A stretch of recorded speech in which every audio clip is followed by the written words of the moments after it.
تو تم تو فارغ بیٹھے ہوتے اور نماز کا وقت ہوتا ہے اور کہتے ہو جی دل نہیں کر رہے. نماز جیسی دولت چھوڑ دیتے ہو.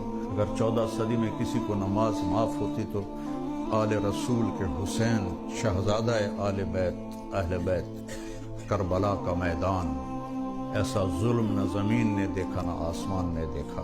اور جو ہی نماز کا وقت ہوا تو شمر سے کہا نماز پڑھنے دو. حالانکہ وہ نام ہی پڑھتے تو ان کے لیے تو جنت کے دروازے کھلے ہوئے تھے. انہوں نے کہا نہیں، ہم جنگ نہیں روکیں گے. کہ چلو ادھر آ ستم گر ہنر آزمائیں تو تیر آزما ہم جگر آزمائیں. کہ چلو آدھے نماز پڑھو آدھے لڑائی کرو. کہ جنہوں نے پڑھ لی ان سے کہا تم لڑائی کرو، جو کھڑے تھے ان کا تم نماز پڑھو. نہیں چھوڑی نماز کربلا کے میدان میں. تم کیسے چھوڑتے ہو؟